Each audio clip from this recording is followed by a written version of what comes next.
Hello, my name is Chris Cruz, and welcome to Fishing for God Ministry. Hope you're doing well today, and if not, maybe by the end of today's message, you'll be doing a little bit better, or some will just brighten your day a little bit. And if you are doing good, that's awesome to know, and be sure to spread your joy with others. Today, we're going to go ahead and start in the book of Matthew, chapter 25. And Jesus is going to be speaking in some parables again, and I love parables myself because it really gives us a lot of food for thought. So here we go. At that time, the kingdom of heaven will be like 10 virgins who took their lamps and went out to meet the bridegroom. 5 of them were foolish, and 5 were wise. The foolish ones took their lamps, but did not take any oil with them. The wise, however, took oil in the jars along with their lamps. The bridegroom was a long time in coming, and they all became drowsy and fell asleep. At midnight the crying rang out, "Here's the bridegroom, come out to meet him." Then all the virgins woke up and trimmed their lamps. The foolish ones said to the wise, "Give us some of your oil. Our lamps are going out." "No," they replied, "there may not be enough for both of us and you, for both us and you. Instead, go to those who sell oil and buy some for yourselves." But while they were on their way to buy the oil, the bridegroom arrived. The virgins who were ready went in with him to the wedding banquet, and the door was shut. Later, the others also came. "Sir, sir," they said, "open the door for us." But he replied, "I tell you the truth, I don't know you. Therefore, keep watch, because you do not know the day or the hour."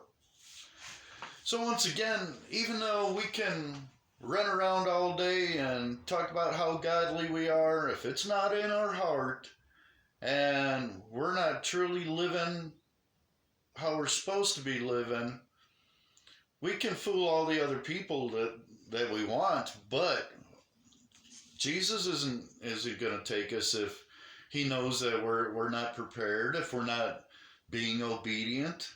So we can't fool him. That's what I get out of this parable. And here's another parable. "Again, it will be like a man going on a journey, who called his servants and entrusted his property to them. To one he gave 5 talents of money, to another 2 talents, and to another 1 talent, each according to his ability. Then he went on his journey. The man who had received the 5 talents went at once, and put his money to work, and gained 5 more. So also the one with the 2 talents gained 2 more. But the man who had received the 1 talent went off, dug a hole in the ground, and hid his master's money. After a long time, the master of those servants returned and settled accounts with them. The man who had received the 5 talents brought the other 5. "Master," he said, "you entrusted me with 5 talents. See, I have gained 5 more." His master replied, "Well done, good and faithful servant. You have been faithful with a few things. I will put you in charge of many things. Come and share your master's happiness." The man with 2 talents also came. "Master," he said, "you entrusted me with 2 talents. See, I have gained 2 more." His master replied, "Well done, good and faithful servant. You have been faithful with a few things. I will put you in charge of many things. Come and share your master's happiness." Then the man who had received the 1 talent came. "Master," he said, "I knew that you are a hard man, harvesting where you have not sown, and gathering where you have not scattered seed. So I was afraid, and went out and hid your talent in the ground. See, here it is what belongs to you." His master replied, "You wicked, lazy servant. So you knew that I harvested where I have not sown, and gathered where I have not scattered seed. Well then, you should have put my money on deposit with the bankers, so that when I returned I would have received it back with interest. Take the talent from him and give it to the one who has the 10 talents. For everyone who has will be given more, and he will have an abundance. Whoever does not have, even what he has will be taken from him, and throw that worthless servant outside into the darkness, where there will be weeping and gnashing of teeth. Now, this parable is a little bit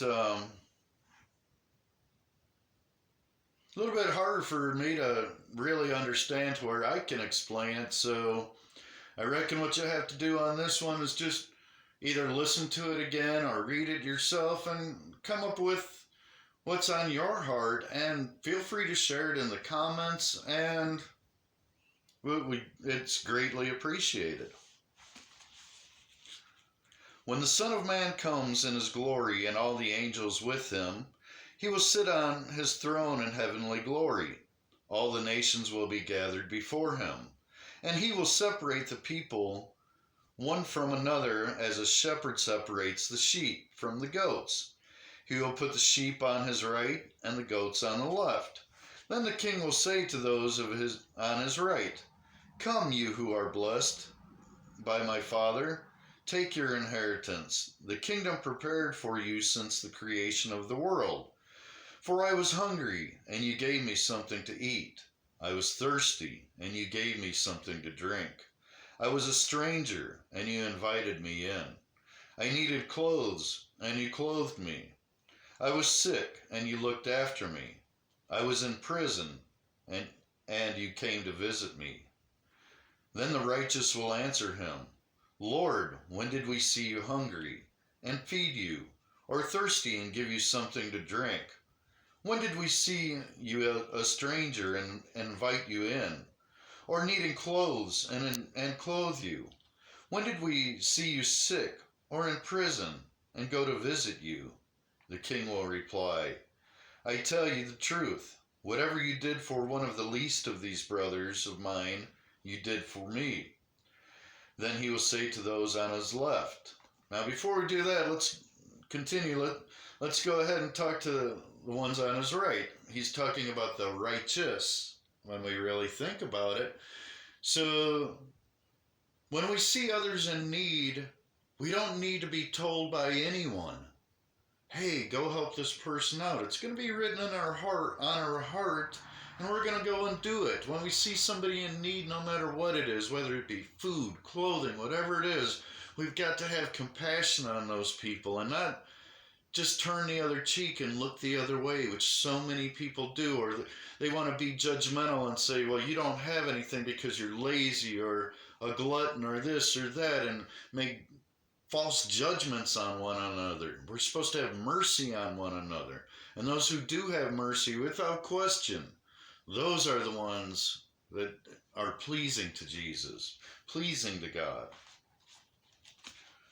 The king will reply, "I tell you the truth." Okay, that now we're going to go ahead and end this and then get into the next one.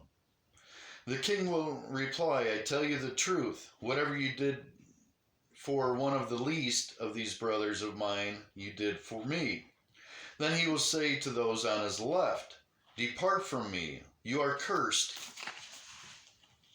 into the eternal fire, prepared for the devil and his angels. For I was hungry, and you gave me nothing to eat. I was thirsty, and you gave me nothing to drink.